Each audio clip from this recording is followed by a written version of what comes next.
My name's Tim Sheedy. I'm an analyst with Ecosystem. A lot of you probably don't know who Ecosystem is. We're I guess these days a newish, we're not new anymore, startup digital IT research firm like a Forrester or a Gartner. I came from Forrester myself and IDC before that. I recommend, for the IT buyers in the room, or the technology buyers and business buyers, our sort of model is quite different, and we actually offer our services free to the IT buyer. So if you do want to go to our website, which is probably at the end of the presentation, you can actually register for free and benchmark yourself for free and get access to our research and content, understand where you are. But look, Liferay asked me to present, I guess, again this year. And so I'll start by saying, was anyone here at the event last year? A couple. Does anyone remember my presentation from last year?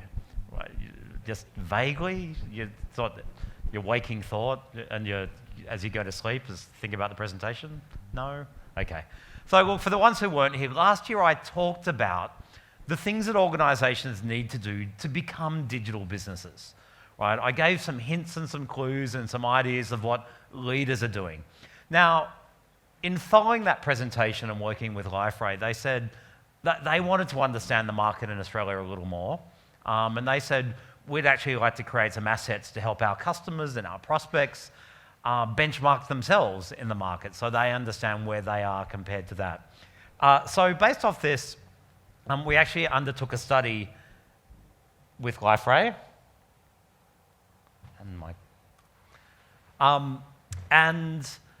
We've written a white paper, and I'm going to be presenting the results of that white paper here today. However, you will actually be getting access to this white paper. I believe it will be sent to you in the next week or so directly from Liferay. So what did we do? We went out and we spoke to 150 businesses, 151 actually. I also did some in-depth interviews with 6 separate companies, I guess, to get a bit of the colour and flavour behind some of the interviews and get some of the stories that people had to tell about their digital transformations, both good and bad. It was conducted very recently, so this is actually the first time this data is being presented. Ultimately, we were looking at how Australian businesses are approaching customer experience and digital experiences, and what are the challenges that are sort of, holding IT back and holding businesses back around CX and DX, and what are they doing to get ahead. The demographics are that we spoke to a really good mix of industries that's pretty well represented, and we weighted the sample more towards the larger businesses. So it's not a true sample of Australian business because it's not that long tail of the million Sohos that don't represent you. It's a sample that represents people here in the room. Oh, it's working. Thank you. So what did we find? So at the beginning of every questionnaire, you tend to ask a question: what are the business challenges for your organisation? And we spoke to, just so you understand, we spoke to both IT and business leaders for this study. So this isn't just a view of IT people, it's IT and business leaders, about 50-50, I think. What we saw was that the number one challenge and the number one priority for business was to grow revenue and to reduce costs. But when you took number 2 and 3 into it too, so we said, what are your top 3 priorities, was the actual question we asked. And I see a really clear story emerging here, that number 1 is we're going to improve the customer experience. Right? That's what we need to do. Number 2 is we're going to improve the employee experience. And that's a big change. Understand that around 12 to 18 months ago, employee experience was probably down here around 8 or 9 on the list, and it has really jumped up the list here in Australia. And when you compare this data to many of the global studies that we do, you realise that actually Australia is ahead of Europe, we're ahead of the rest of Asia, and we're sort of just a little ahead of North America in actually putting employees at the centre of our sort of customer experience strategy. And the way I look at this slide is I go, we're doing 1 and 2 to meet 3, 4, and 5. So we're improving the employee experience and we're improving the employee experience so we can offer a better customer experience. We get them right, we will increase revenue, we will reduce our costs, and we'll improve our margins. right? So that's sort of the story that I see coming out of this. And the reality is that this is where we are as businesses. We're all spending a lot of time and effort doing this digital transformation that Calvin was talking about. And technology is at the center of this, right? That's ultimately, most of us in the room, I believe, are probably technologists. And so technology at the center of this, but ultimately, a digital transformation and a customer transformation is about your employees. It is a cultural change in your business. It's changing the way you work, the way you are KPI'd. It's changing the way you interact with your employees, the way you interact with your customers. So and this is what a lot of organisations in Australia learnt the hard way with customer experience, is Australia got to customer experience nearly before most of the rest of the world, right? We jumped on this very early. We hired customer experience professionals, and we set off on all these great CX initiatives. And then a lot of them didn't actually return the results we wanted. And that's because we learned that we didn't take the employees on that journey with us. Right? There's actually some really good case studies here in Australia of significant CX failures where they put 100% of the blame on the fact that they didn't take the employees on that journey. Because the reality is that behind every happy customer is a happy employee. Right? That's ultimately it. You don't get a great customer experience if your employees don't like working for your company. It's pretty simple, right?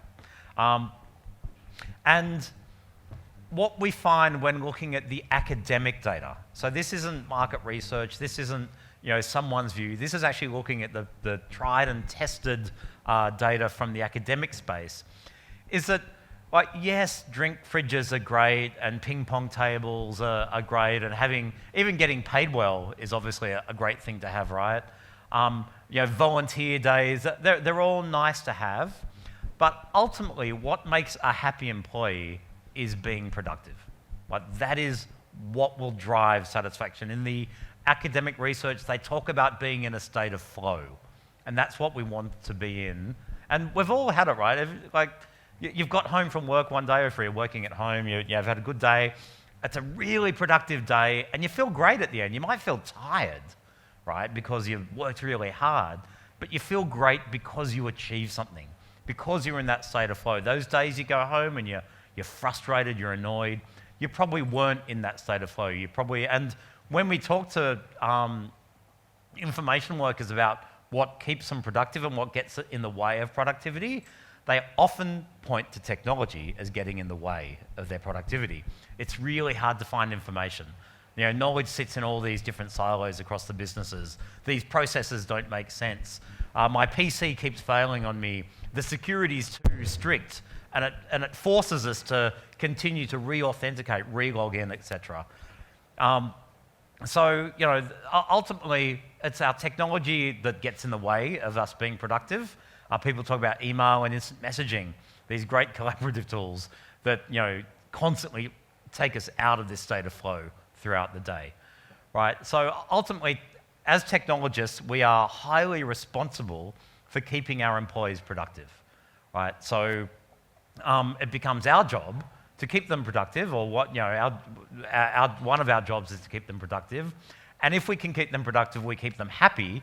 And if we keep them happy, they are much more likely to offer good customer experiences. And that's whether they're front office or even back office staff, because everyone is part of that customer experience. So we spoke to IT people and said, what are your priorities? The IT team said data and analytics, and this came through the survey a lot, is that data and analytics is really where IT teams are spending a lot of their time and effort these days to drive benefit in the business.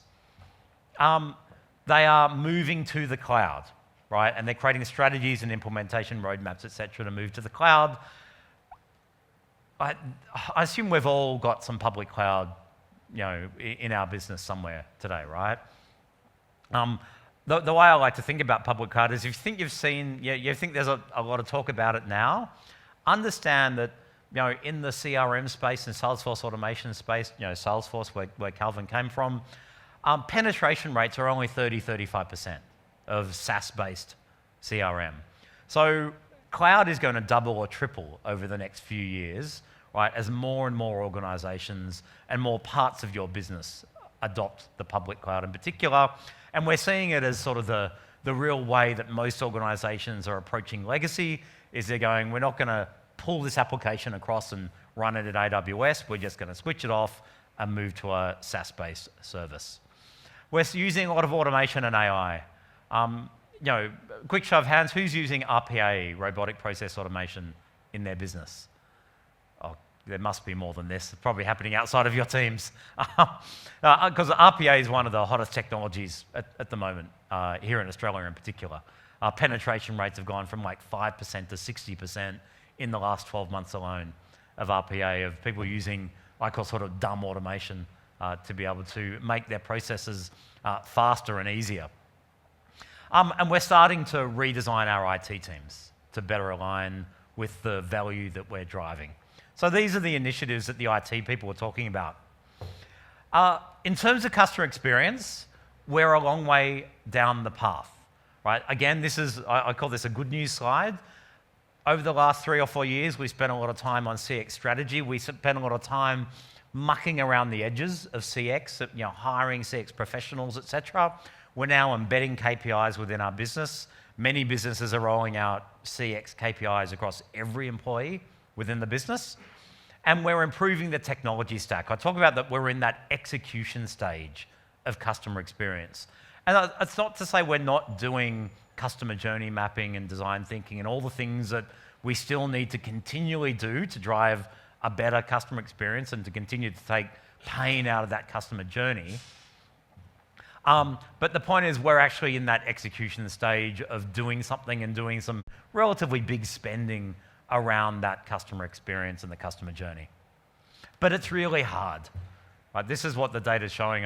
When you ask professionals, what's the issue? What are the challenges with delivering a great customer experience? Nearly 80% talk about knowledge sharing across the different silos and the different channels and touch points are being managed by different teams and different platforms that sit across these different teams. It's interesting seeing that even business people, so this isn't just IT people, even business respondents were talking about the different platforms being the reason why it's hard to drive a great customer experience. And you've probably all had this. I had it recently with a telco, talking about the, using data when global roaming. So I got some information from the website, which I wasn't particularly happy with, so I went onto the chat, and the chat person gave me some different information. I went, well, now I've got 2 lots of information, so I'm going to call the call center and find out which is actually the truth. And they gave me a 3rd piece of information conflicting to the other 2. And then I went into a store, and they went, ignore the other 3, they're all wrong. Basically, and you went, oh my God, like, you've given me 4 different stories on how I should use data when overseas, as a customer of yours. And this is a telco that's been around for a while that probably should have better processes and better knowledge sharing than they obviously do. So big companies, small companies are all struggling with this siloed approach to the business in terms of offering that great customer experience.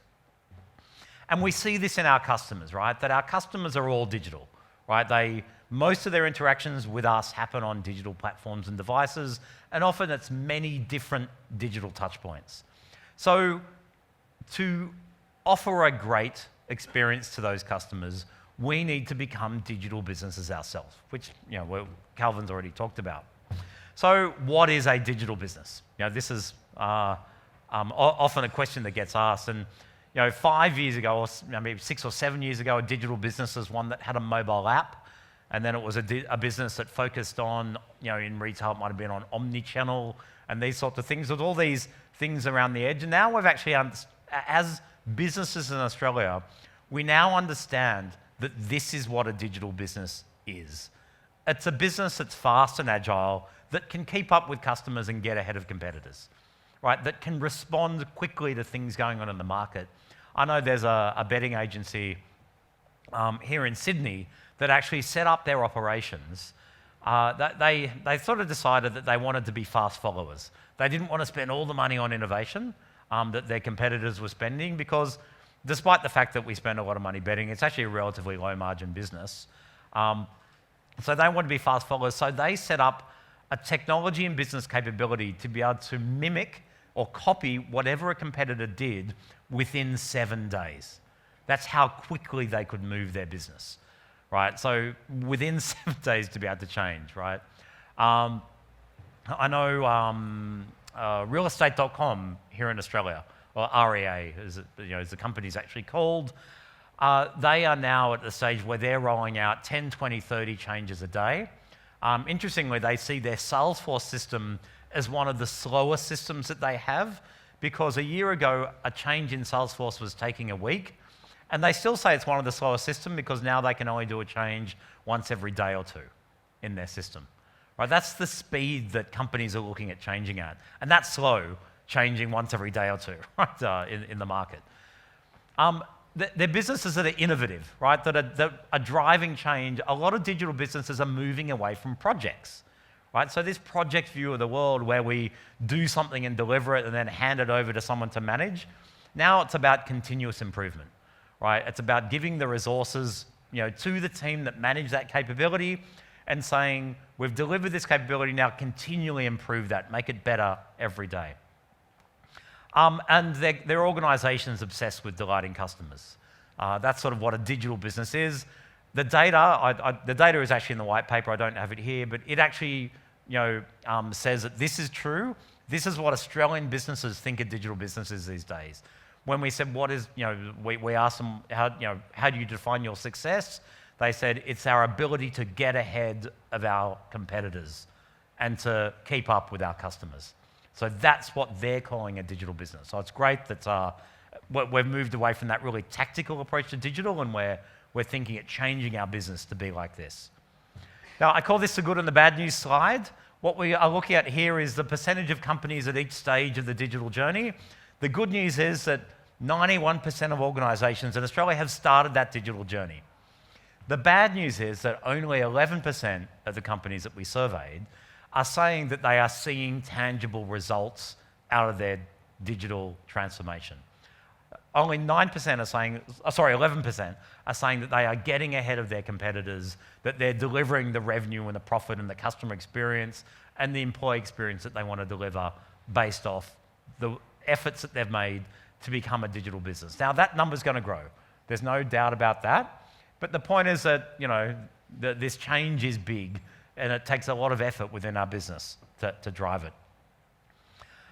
Where is our digital focus? Well, it's very much on our customers. We're modernising our customer-facing systems. What we're seeing, though, is more of an increasing focus on the back-end systems in terms of changing those.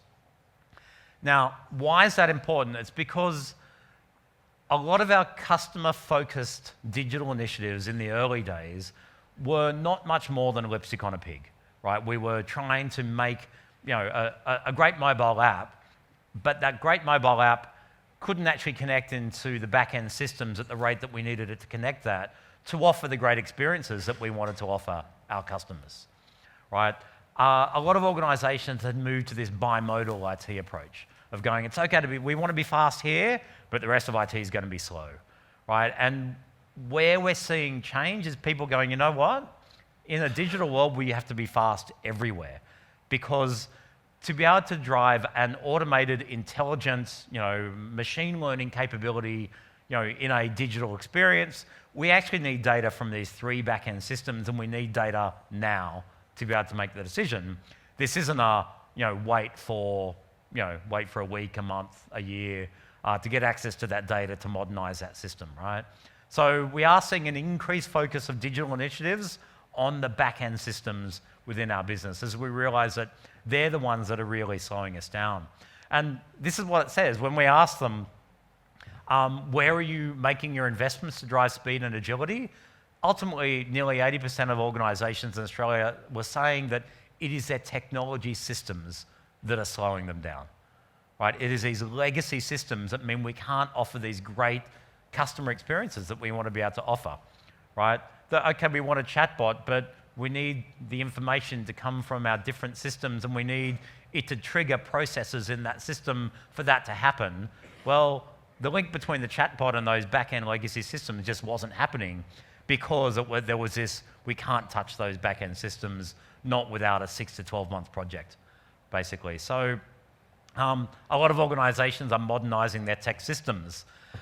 We realize that we need to change, and our ability to be successful as a digital business will be, or our ability to be successful as a business will be our ability to change and react to the market.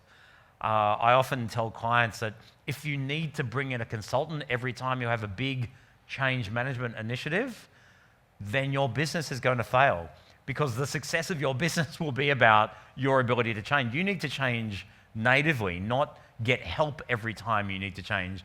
Your ability to change will be your ability to succeed, right? And so we are investing in change management, which is great news. We're also, I think it's great that nearly 70% of organizations are going, we can't offer this all on our own. So, we're only a stage in the customer journey. So how about we partner with other organizations to be able to offer this great digital and customer experience? We're retraining our staff, we're restructuring our organization, and it's interesting. So 52% of organizations saying they're restructuring around products and services. 27% are restructuring around the customer journey. Now, that's not much, but that's up from nearly nothing 12 to 18 months ago. I think that's really exciting. So what I'm referring to around restructuring around the customer journey, and I gave this example last year, is think of an airline, right? An airline has all these silos, and we talked about this issue of offering a great customer experience comes down to knowledge sharing and silos, right?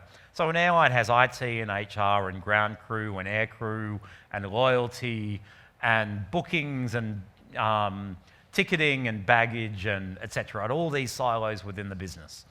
Whereas as customers of airlines, we book a trip, we spend time in the airport, we spend time on a plane, and then there's the actual trip itself, the post-trip experience in the city or back home. So that's our journey. Now, if an airline wants to change that experience in the airport, they bring 14 different teams together, all of whom have different KPIs and different metrics, right? All of whom aren't available for the next month anyway, right? So the first meeting of we need to improve this airport experience happens a month away, so you can get all the right people in the room. And then they all argue about what they're going to deliver and what their KPIs are, and we can't do this for that reason, etc. And it takes months, sometimes years, to change that experience. Now, so this restructuring around the customer journey is what a few airlines are doing, which some airlines are restructuring to have 4 teams: the bookings team, the airport experience team, the in-flight experience team, and the post-flight experience team. And they put all the resources they need to affect that experience into those specific teams.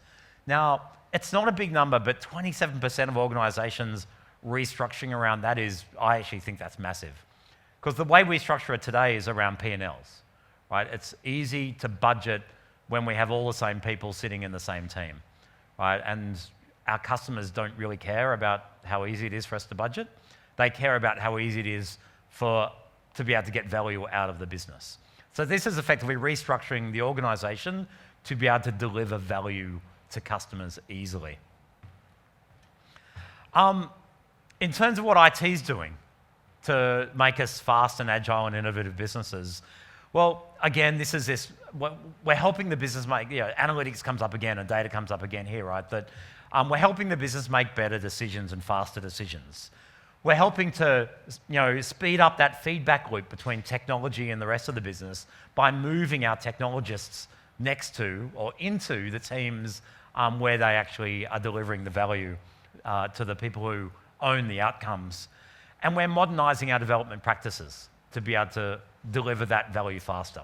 So we're doing a lot in IT to really drive faster decisions, more agility within the business, and the ability for the business to innovate faster, right?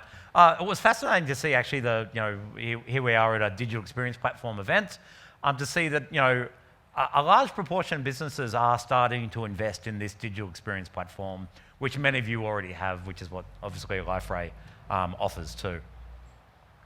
So I guess where I'd like to finish is reiterate some of the points I've already made. To drive that better customer experience and digital experience, we need to look at our back-end technology systems. They're slowing us down. I said it was the number one reason that organisations that we spoke to were saying that they can't offer that great customer experience. They can't be agile, they can't be innovative because of their technology systems. And this is about investing in the cloud or in cloud-based technologies. It's about investing in modern systems. It's about wrapping traditional technologies in APIs to get access to the data quickly, etc. We need to change the way the business works. Right, so again, we really need to think of how we deliver value within our business. Right? How easy is it for our customers to get value out of our business is perhaps the way we should flip that round. And so, I guess decisions need to be made at the C-level around how we actually structure our business to deliver that value. What is the culture of our business? What is the experience that employees are getting to be able to offer that great experience to customers? And we need to change the way IT works.